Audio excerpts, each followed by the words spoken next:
오늘 말씀은 디모데전서 3장 14절부터 4장 5절까지입니다. 디모데전서 3장 14절부터 4장 5절까지 우리 교독으로 있습니다. 내가 속히 내게 가기를 바라나 이것을 내게 쓰는 것은 만일 내가 지체하면 너로 하여금 하나님의 집에서 어떻게 행하여 할지를 알게 하려 함이니 이 집은 살아계신 하나님의 교회여 진리의 기둥과 터니라. 크도다 경건의 비밀이여 그렇지 않다는 이 없도다. 그는 육신으로 나타난 바 되시고 영으로 의롭다 하심을 받으시고 천사들에게 보이시고 만국에서 전파되시고 세상에서 믿는 바 되시고 영광 가운데 울려지셨느니라. 그러나 성령이 밝히 말씀하시기를 후일에 어떤 사람들이 믿음에서 떠나 미혹하는 영과 귀신의 가르침을 따르리라 하셨으니 자기 양심이 화인을 맞아서 외식함으로 거짓말을 하는 자들이라. 혼인을 금하고 어떤 음식물은 먹지 말라고 할 터이나 음식물은 하나님이 지으신 바니 믿는 자들과 진리를 아는 자들이 감사함으로 받을 것이니라. 하나님께서 지으신 모든 것이 선함에 감사함으로 받으면 버릴 것이 없나니 하나님의 말씀과 기도로 거룩하여지니라. 아멘. 우리 이제 8월 달과 이제 9월 달 우리 이제 사사기 말씀을 묵상하고 그리고 이제 이번 주부터 우리 디모데전서 말씀을 묵상하고 있습니다. 그런데 참 놀라운 게 이 사사기 말씀과 이 디모데전서 말씀이 전혀 시대도 틀리고 배경도 틀린데 하나님의 맥락 가운데 말씀의 맥락 가운데 연결되어 있는 모습을 봅니다. 그래서 사사기라는 것은 이스라엘 백성들이 가나안의 그 영적으로 타락하고 음란한 땅에서 어떻게 거룩하게 하나님의 백성으로 살아야 될지를 이야기하고 있는 말씀입니다. 안타깝게도 우리 사사기 말씀 묵상하다 보니까 사사들과 이스라엘 백성들이 이에 대해서 많이 실패하고 있는 것을 보게 됩니다. 그런데 이 디모데 전서라는 것은 바울이 자신의 믿음의 아들인 디모데에게 에베소라는 소아시아의 큰 도시, 가장 타락하고 음탕한 도시, 그 도시에서 어떻게 믿음으로 목회해야 될지를 가르치고 있는 게 디모데 전서입니다. 그러니까 사사기는 가나안 타락한 음란한 가나안 땅, 그리고 디모데 전서는 에베소라는 음란하고 타락한 땅, 그 땅에서 어떻게 하나님의 자녀로 구별되었지를 이야기하는 것이 바로 이제 말씀인 것입니다. 똑같이 이제 우리들도 지금 살고 있는 세상이 있죠. 그 땅에서 우리가 어떻게 구별되어야 될지, 어떻게 거룩하게 하나님의 자녀로 살아가야 될지를 이야기하고 있는 것이 바로 하나님의 말씀인 것입니다. 오늘 말씀에 보니까 바울이 디모데에게 이렇게 당부합니다. 내가 속히 내게 가기를 바라나 이것을 내게 쓰는 것은. 바울은 디모데를 데리고 이제 전도를 하다가 에베소에서 이제 복음을 전하고, 그리고 그 에베소라는 도시에서 이제 바울이 이제 다른 곳으로 전도를 하게 가면서 디모데를 목회하도록 남겨두었습니다. 그러니 디모데가 얼마나 어립니까? 젊습니까? 에베소라는 도시는 얼마나 타락하고 음란한 도시입니까? 그리고 교인들이 생겼지만 대부분 세상 풍습을 가지고 있었던 교인들이었고, 이들이 이제 직분을 받고 성도들이 되니까 어린 디모데가 이들 참 그 믿음으로 양육하고 교회를 지키기가 힘든 것입니다. 그래서 바울이 내가 속히 너에게 가려고 한다. 그런데 사정이 있어서, 또 여러 곳에 전도하는 사정이 있어서 속히 갈 수가 없습니다. 그러면 그 어린 디모데가, 젊은 디모데가 어떻게 에베소 교인들을 에베소 상황에서 능력으로 말씀을 전파하고 교회를 이끌 수가 있겠습니까? 이것이 바로 이제 디모데 전서의 핵심 주제이고 디모데에게 처한 문제입니다. 15절에 만일 내가 지체하면, 빨리 가지 못하면, 상황이 돼서 너에게 일찍 가지 못하면 너로 하여금 하나님 집에서, 교회에서 어떻게 행해야 할지를, 어떻게 목회해야 할지를 알게 하려 함이니 이 집은 살아계신 하나님의 교회요 진리의 기둥터니라. 거룩한 하나님의 살아계신 그 교회, 그 진리의 기둥터, 그곳에서 그 젊은 디모데가 어떻게 목회해야 될지 그것을 지금 내가 너에게 가르쳐준다. 목회의 비결을 가르쳐준다. 내가 없는 동안 네가 어떻게 감당해야 될지 내가 비법을 가르쳐주겠다. 그것이 무엇이냐면 이제 16절입니다. 아주 디모데전서의 핵심 구절이죠. 우리 같이 한번 16절을 읽겠습니다. 크도다 경건의 비밀이여 그렇지 않다는이 없도다. 그는 육신으로 나타난 바 되시고 영으로 의롭다 하심을 받으시고 천사들에게 보이시고 만국에서 전파되시고 세상에서 믿음 바 되시고 영광 가운데서 올려지셨느니라. 아멘. 지금 바울이 이야기하고 있는 목회의 비밀은, 목회 능력의 그 비결은 한 음란한 타락한 도시에서 하나님의 자녀로 살아갈 수 있는 능력의 방법은 경건이라는 것입니다. 아마 이 말을 들을 때 여러분 가운데 좀 실망할 수가 있을 수도 있습니다. 바울이 무슨 큰 능력을 전해주려고 그러나 보다, 어떤 큰 은사를 전수해 주려고 하는가 보다, 목회할 때 능력으로 할 수 있는 어떤 비결을 가르쳐 주려는가 보구나, 그렇게 생각할 수가 있습니다. 근데 바울이 이야기하는 단어는, 핵심적인 것은 경건이라는 것입니다. 이 경건이라는 단어는 이제 앞으로 계속해서 디모데후서 전서 후반부에 계속해서 나오고 이 바울서신에서 계속해서 나오는 것입니다. 헬라어로 이제 유세비아라는 단어인데, 참 이 유세비아는 원래 이제 헬라 사회에서는 이 신과 인간의 관계를 의미하는 그 단어입니다. 그러니까 이게 성경에 와서는 하나님과 우리 사이의 관계를 이야기합니다. 그러니까 목회자의 그 목회 능력은 어디서 나오냐면 하나님과 자신과의 관계에서 나오는 것입니다. 여러분들이 이 세상을 살아갈 때 그 능력이 어디서 나오냐면 하나님과의 관계에서 나오는 것입니다. 경건에서 나오는 것이라는 것입니다. 이 경건이라는 것은 이제 두 가지 측면에서 볼 수가 있는데, 첫 번째는 앞에 이야기했듯이 하나님과의 관계입니다. 그래서 이 하나님과의 관계를 보자면 히브리어로 야레라는 단어죠. 두려워하다. 사실 이 야레라는 단어는 두려워하다로 번역되어 있는데 사실은 경외하다는 것이 맞습니다. 그래서 이 구약 성경에는 항상 하나님을 두렵고 떨림으로 대했습니다.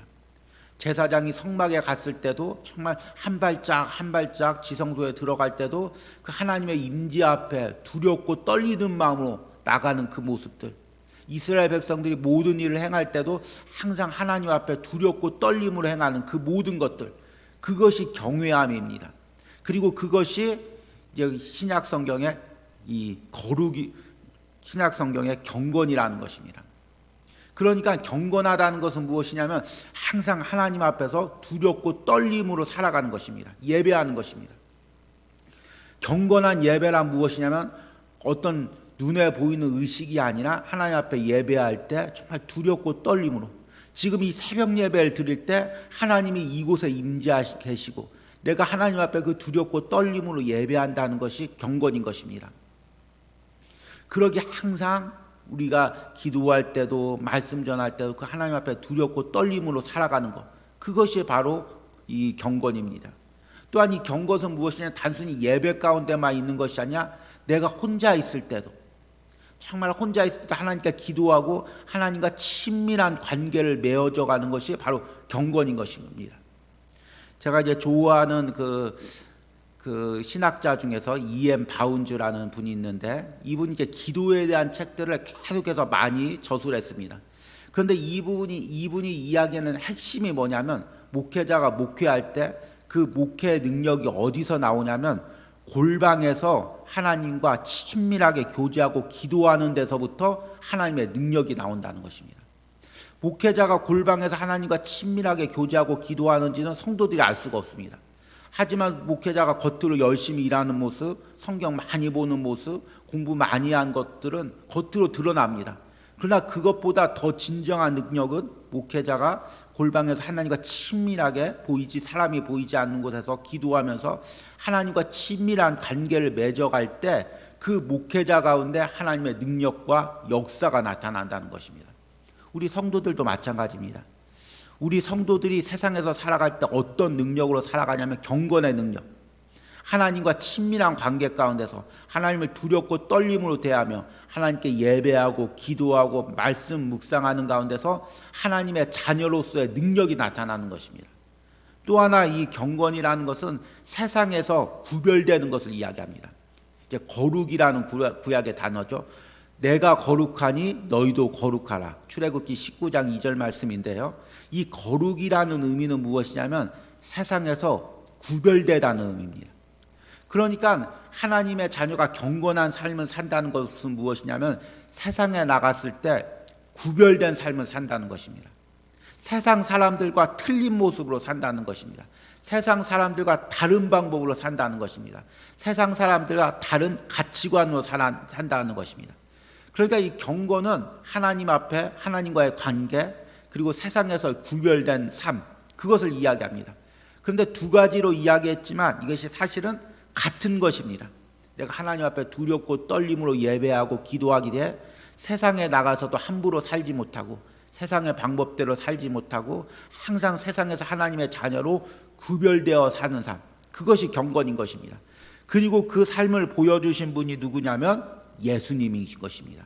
그래서 지금 16절에는 경건의 비밀을 이야기하면서 예수님의 사역을 이야기하고 그 예수님의 사역으로 어떤 역사가 일어났는지, 복음이 어떻게 천하 만국에 전파되었는지, 예수님께서 어떤 영광을 받았는지 그것을 이야기하는 것입니다. 그래서 우리도 예수님처럼 경건한 삶으로 하나님 앞에 두렵고 떨림으로 하나님과 관계를 맺고 세상에서 거룩하게 구별되어 살아가면 우리 삶에서 우리 사역에서 그런 능력이 나타난다는 것입니다. 지금 바울이 사역, 그 디모데가 사역하고 있는 에베소는 여러 가지 그 이단들이 그 많은 곳이었습니다. 그래서 이단들 중에서 가장 많은 사람들이 영지주의였습니다. 이 영지주의들은 일반적인 어떤 목회 방법과 특별하게 우리들만 특별한 능력이 있다. 나만이 특별한 능력이 있다. 그래서 내가 위에서부터 전해오는 비밀의 능력이 있다. 그래서 이 비밀을 전수받아야 이 세상에서 능력 있게 살아간다. 이 성경 말씀의 그 진리가 아닌 자신들만의 특별한 능력과 비밀을 강조했습니다. 그래서 너나 나나 성도들이 이 살아가려면 이 세상을 살아가려면 이 사람한테 이런 기도를 받아야 되겠다. 이런 은사를 받아야 되겠다. 그래서 특별한 것을 쫓아다니면서 성도들이 이 말씀에 귀 기울이기보다 다른 것을 쫓아다녔습니다. 지금 시대와 어떤 면에서 참 닮아 있는데요. 그런데 바울이 디모데에게 이런 시대 가운데 정말 능력 있게 전하는 것은 그런 특별한 은사가 아니라 특별한 기도의 능력이 아니라 삶에서 나타나는 경건의 능력이라고 이야기하는 것입니다. 여러분, 우리가 이 세상을 살아갈 때 여러분 특별한 은사들도 중요하지만 더 중요한 게 조용히 말씀 묵상하고 기도하며 하나님과 친밀한 교제 가운데서 하루하루를 하나님의 삶으로 구별되어 살아갈 때 그때 하나님의 능력이 나타나는 것입니다. 그런 목회자가 능력 있는 목회자인 것입니다. 그런 성도가 능력 있는 성도입니다. 커다랗게 강단에서 은사를 행하거나 사람들 눈에 보이는 어떤 거대한 어떤 제스처를 취하는 것보다 묵묵하게 하나님의 말씀에 깊이 깨달은 부분들을 전하고 하나님과 친밀한 교제 가운데서 깊이 있는 내면의 그 말씀의 능력들을 전하는 그런 목회자가 능력 있는 목회자이고, 그런 목회를 할 때 그 에베소와 같은 그런 음란하고 타락한 도시에서도 하나님의 역사와 은혜가 나타나는 것입니다. 지금 바울이 디모데에게 이것을 이야기하고 있는 것입니다. 우리 4절 1절에서 5절 말씀은 이제 거짓 경건에 대해서 이야기합니다. 1절 말씀에 보니까 그러나 성령이 밝히 말씀하시기를 후일에 어떤 사람들이 믿음에서 떠나서 미혹하는 영과 귀신의 가르침을 따르려 하셨으니 자기 양심의 화인을 맞아서 외식함으로 거짓말을 하는 자들이라. 이 거짓 경건은 가장 큰 특징은 외식으로 나타납니다. 겉으로 보기에는 거룩해 보이고 화려해 보이고, 그래서 이 교회가 타락하면 타락할수록 어떤 형상이 나타나냐면 교회가 화려해집니다. 성직자의 의복이 막 화려해집니다. 몸에 금을 붙이고 예배가 되게 그 세상과 동떨어진 어떤 거룩한 외형적인 모습을 나타납니다. 예배 가운데 연기를 막 뿜어내고, 이제 그리스 정교회 같은 경우 이상한 의식들이 행해지고 그런 모습들이 나타나는 것입니다. 그러니까 이 거짓 외식, 경건을 떠난 모습은 겉으로만 자꾸 거룩해지려고 사람이 의도적으로 꾸며내는 그런 외식들을 행하게 되는 것입니다. 그러면 진실한 거룩에서 떠나가게 되고 교회가 타락하게 되고 신앙이 타락하게 되는 것입니다. 진실한 경건이란 하나님 앞에서 친밀하게 내밀적으로 만나고 기도하고 말씀 묵상하고, 그리고 그 삶에서 나타나면서 구별된 삶을 사는 것이 진정한 경건입니다. 그럴 때 하나님의 역사와 능력이 나타나는 것입니다. 여러분, 오른 하루도 하나님의 경건으로 살아가시기 바랍니다. 그럴 때 여러분 삶에 능력이 나타나는 것입니다. 그리고 그 경건의 능력이 여러분뿐만 아니라 여러분 가정, 자녀들 가운데 나타나길 바랍니다. 오늘 토요일 날 또 주일을 준비하면서 여러분 삶에 경건한 삶이 있기를 간절히 소망합니다. 특별히 오늘 또 이제 우리 교회 예식이 있습니다. 또 그 예식을 위해서도 많이 기도해 주시고, 또 그 예식 가운데 또 여러 가지 화려한 세상 예식도 중요하지만 하나님의 경건한 그 예배로 드려지기를 같이 기도해 주시기를 우리 소망합니다. 우리 기도하겠습니다. 하나님 아버지, 바울이 에베소에 혼자 떨어져서 힘겹게 목회하는 디모데에게 목회의 능력을 가르쳐 줍니다. 그리스도인으로 살아갈 능력을 가르쳐 줍니다. 그것이 바로 경건임을 깨닫게 합니다. 하나님, 정말 이 세상에서 진정한 경건을 찾아보기가 힘든 세상이 되었습니다. 겉으로만 화려하고 겉으로만 웅장한 예배의식과 또한 아버지여 겉으로 말만 하는 모든 형식적인 삶들을 보게 됩니다. 그러나 그런 삶 가운데 하나님의 능력이 나타날 수 없음을 우리가 깨닫습니다. 하나님, 진정으로 하나님을 두려워하고 떨림으로 하나님을 섬기는 경건이 우리 삶에 나타나기를 원합니다. 세상에서 누가 보든 보지 않든 세상과 구별되어서 세상 방식이 아닌, 세상 가치관이 아닌, 세상 생각이 아닌 하나님의 방법으로 살아가기를 소망합니다. 그럴 때 진정으로 하나님의 능력이 나타날 줄 믿습니다. 하나님, 그런 경건의 능력을 소유하는 저와 또 우리 사랑하는 성도들이 되기를 간절히 소망합니다. 하나님, 우리 자녀들이 세상에서 화려한 것을 배우기보다, 세상에서 어떤 술수를 배우기보다 하나님 앞에서 경건하게 사는 진실된 삶을 배워가기를 원합니다. 하나님, 부모님의 경건한 신앙들이 자녀대에 흘러가는 은혜가 있게 하여 주시옵소서.